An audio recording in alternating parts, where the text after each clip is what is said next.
जय माँ इंद्राक्षी, जय अम्बे। इंद्राक्षी धाम में दर्शकों आप सभी का हम हार्दिक स्वागत करते हैं। आज के दिन जिन जातकों का जन्म दिवस है, मैरिज एनिवर्सरी है, उन सभी को हमारी तरफ से बहुत बहुत शुभकामनाएं। आज के इस अंक में हम बताने वाले हैं कि धनतेरस पर, धन त्रयोदशी पर खरीदना क्या सबसे अच्छा रहता है, चांदी या सोना या और भी कुछ। बहुत सारी भ्रमात्मक बातें सुनने को मिलती हैं कि आज ये खरीदो तो ज़िंदगी बदल जाएगी। अरे भैया, बाजार भी रोज़ है और ख़रीदार भी रोज़ हैं, जेब में पैसे चाहिए, है ना। लेकिन जहाँ तक मान्यताओं की बात है, मान्यताओं को भी सही तरीके से मानिएगा, तभी आपको लाभ मिलेगा। इस अंक में बड़ी सटीक जानकारी हम आपको देने वाले हैं। आइए पहले पंचांग देखें।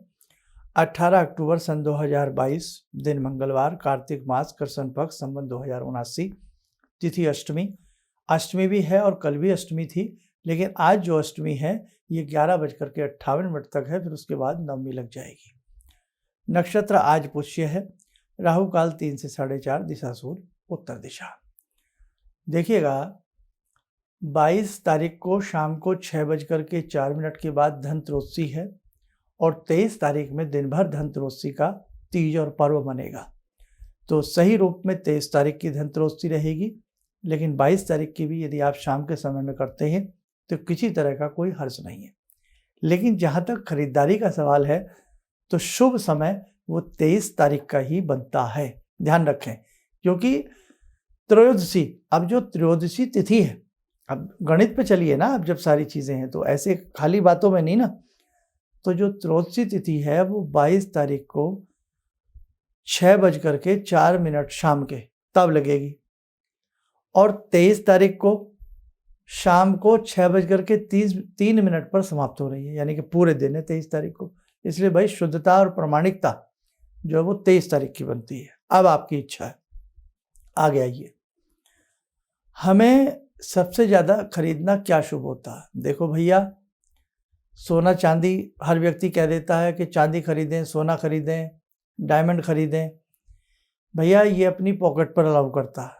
अब व्यक्ति के पास ढंग से रोटी खाने को नहीं है, व्यक्ति के पास ढंग से गुजारा करने को नहीं है, बैंकों का लोन है, ऐसे में वो सोना खरीद करके क्या शुभता प्राप्त करेगा?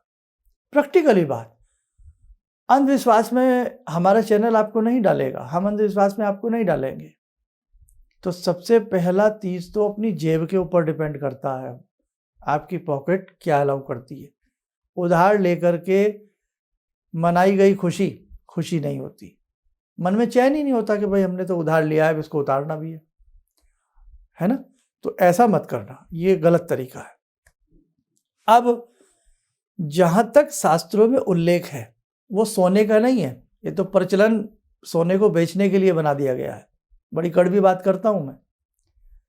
चांदी का सिक्का लक्ष्मी माता बैठी हो या लक्ष्मी गणेश का सिक्का हो, वो दीपावली से पहले धन त्रयोदशी को लेना शुभ होता है। क्यों? उसी सिक्के की दीपावली में भी पूजा हो जाती है, कायदा तो है ये। चांदी का कोई भगवान के लिए बर्तन खरीद लीजिए जिसमें आप भोग लगा सकें भगवान को। चांदी का कोई छोटा सा गिलास खरीद लीजिए जिसमें भगवान को दूध का भोग लगा सकें, चाहे कान्हा जी को, लड्डू गोपाल को, देवी माँ को, किसी को भी। चांदी की कोई छोटी सी जोत खरीद लीजिए जो भगवान की चांदी की जोत उसमें जलती रहे। हमें एक ही दिन खरीद करके हमें बहुत बड़ा व्यापारी नहीं बनना है। हम तो भगवान से ये प्रार्थना करते हैं कि हे प्रभु, हे जगदम्बे, मुझे इतनी सामर्थ्य देना कि मैं साल भर खरीदारी कर सकूं। मेरी बात गलत है तो बताइए, बताइए अगर मेरी बात गलत है तो। एक ज़माना था, देखो जैसा समय रहा है वो वैसी बातें होती हैं कि अब तो पैसा आम हो गया है सबके पास। एक ज़माना था कि बड़े हिसाब से लोग खरीदारी किया करते थे। आज तो घर घर में ऑर्डर दीजिए, मिनट नहीं लगता, सामान घर में ही सब कुछ आ जाता है, पूरा बाजार उठ करके घर आ जाता है। पैसा चाहिए अब तो सब कुछ बदल गया भैया। लेकिन अगर शुभता की बात ढूंढते हो तो चांदी खरीदना सबसे शुभ होता है, और उसके अलावा नया बर्तन खरीदना शुभ होता है। जो भी हमारे घर में टूटे फूटे बर्तन 2-4 तो सबके घर में निकल ही आते हैं, उनमें भोजन बनाना, उनको रखना वास्तु की दृष्टि से भी शुभ नहीं है। तो धनतेरस के दिन में, संडे का दिन है, छुट्टी वाले छुट्टी पे रहेंगे, आराम से समय मिल जाएगा। 23 तारीख को जाइए बर्तन वाले के पास जाकर के पुराने बर्तन बदलिएगा और नए बर्तन खरीदिएगा। लेकिन एल्यूमिनियम खरीदना शुभ नहीं है, स्टील खरीद सकते हैं। आजकल तो बड़ी अच्छी स्टील चल रही है, साउथ की है, बहुत जगह की है। क्रॉकरी ले सकते हैं अपने लिए, कुछ भी सामान ले सकते हैं। लेकिन जिस बेचारे का बजट बहुत कम हो, उस तरफ भी तो ध्यान दीजिए। तो वहाँ वो क्या करे, वो किसी भी तरीके से अपना एक चांदी का छोटा सा सिक्का खरीद लाए, बस सबसे अच्छा। हर धनतेरस को एक चांदी का सिक्का खरीद लो। इस बहाने बच्चों के लिए 150 सिक्के जितने भी जोड़ सकते हो वो जुड़ भी जाते हैं।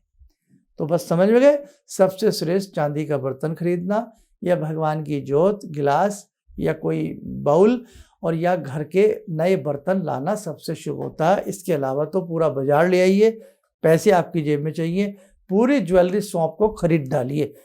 डायमंड बाजार में छोड़िए मत, सारे खरीद लीजिए, उसी दिन शुभ हो जाएगा सब। भैया ये सब बड़ा मुझे हंसी आती है, कई बार अजीब अजीब सी वीडियो व्हाट्सएप पे कहीं ना कहीं हमारे पास भी आई जाती हैं। तो ये नहीं, सब ऐसे कुछ नहीं होता। पूरा साल आप कर्म मत करिए और एक रात्रि में आप खरीद करके सोचेंगे अगले दिन से लक्ष्मी आपसे प्रसन्न हो जाएंगी। कैसे हो जाएगा भैया ये? आप पढ़े लिखे लोग हैं, समझिए। आप भेड़ चाल मत करिए कि एक व्यक्ति कर रहा है मैं भी कर रहा हूँ, एक व्यक्ति कर रहा है मैं भी कर रहा हूँ।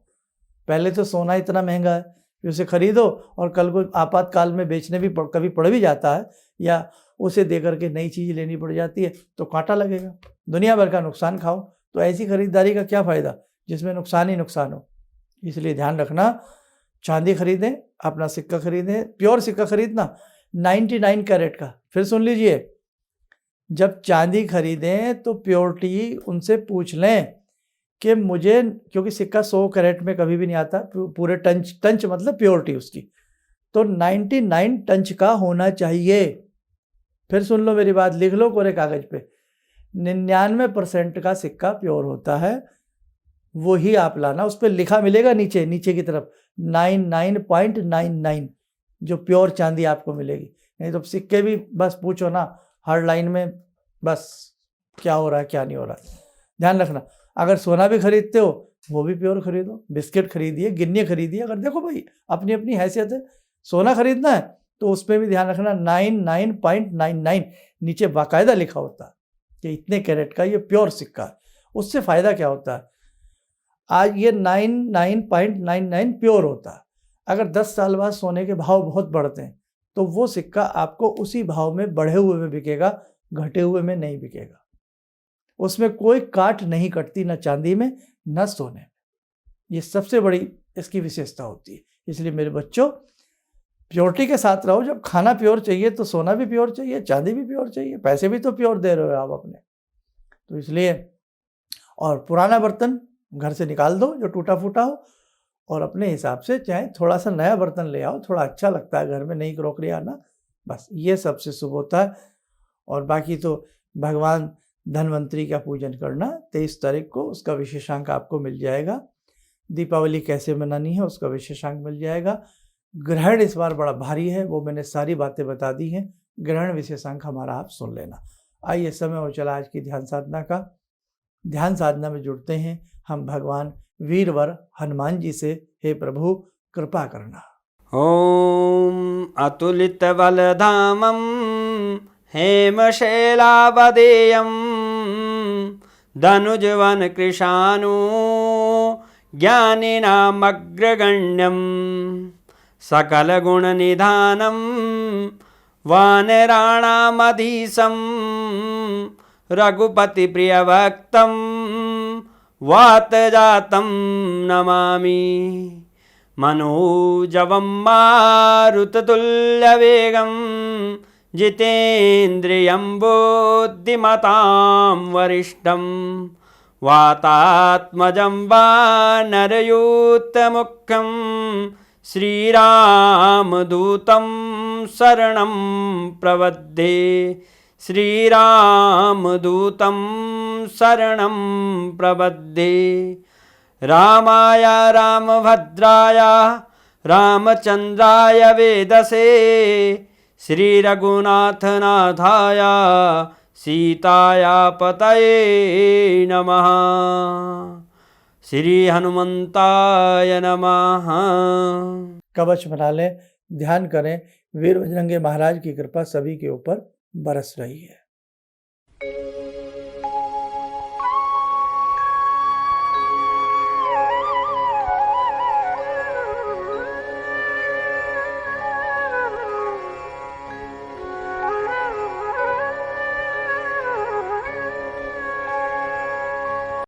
ओम बोलते हुए नेत्र खोलें, सामान्य हो जाए। इस दीपावली घर घर में अष्टलक्ष्मी का वास हो। इस दीपावली आप सब बहुत खुशहाल बन जाएं।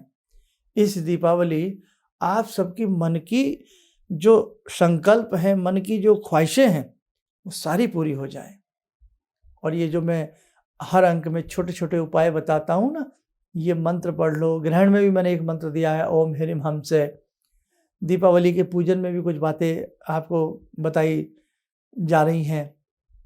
तो मेरा यही प्रयास रहता है, बस किसी भी तरह से आप खुशहाल बन जाओ, आपकी आंखों में आंसू ना आए, बस हर तरह से भगवान आपको संपन्न बनाए, हमें भी अच्छा लगे, है ना। जब कभी आप किसी मोड़ पर, किसी राह पर आप हमें मिलो तो आप प्रसन्नता से हमसे मिलो, है ना। तो हम तो पिता की तरह, एक पिताजी की तरह आपको अच्छे से अच्छे बताने का प्रयास जब तक ये सांसें करते रहेंगे। और मेरी आखिर तक यही इच्छा रहेगी कि जितने भी मेरे साधक हैं, मेरे बच्चे हैं, सबके घर खूब खुशियाँ आएँ और आप खूब तरक्की करो। चलिए, आप स्वस्थ रहें, सुखी रहें। इन शुभकामनाओं के साथ हम अपनी वाणी को विराम देते हैं। जय जय अम्बे। जी, मेरा नाम रवि कुमार सिंह है। मैं छत्तीसगढ़ रायपुर से हूँ। मैं गुरु दीक्षा भी लिया हूँ। इनके बताए मार्ग पर चलने की प्रयास तो पहले से भी कर रहा हूँ और आगे भी करता रहूँगा। और मेरा लोगों से यही कहना है कि इनके बताए मार्ग पर चलें। ऐसा इसलिए कि सच के मार्ग पर चलने वाले बहुत कम लोग मिलते हैं। ये सिर्फ कहते हैं भगवान से जुड़ो और साधना करो, और भगवान से बड़ी शक्ति तो कोई नहीं। गुरु, गुरु के बाद भगवान, गुरु, माता पिता और भगवान, ये तीन चीज़ को अगर हम लोग अपना लें अपने जीवन में तो फिर नहीं लगता है कि हमें किसी की ज़रूरत पड़े। हमारे लिए तो बस अब जो भी हैं सो गुरु जी ही हैं। किसी भी समस्या के समाधान के लिए मिले प्रसिद्ध हस्तरेखा एवं वास्तु विशेषज्ञ प्रोफेसर धर्मेंद्र शर्मा जी से। नोट: शिविर में भाग लेने हेतु एवं व्यक्तिगत रूप से मिलने के लिए कॉल करने का समय सुबह 10 बजे से शाम 6 बजे तक।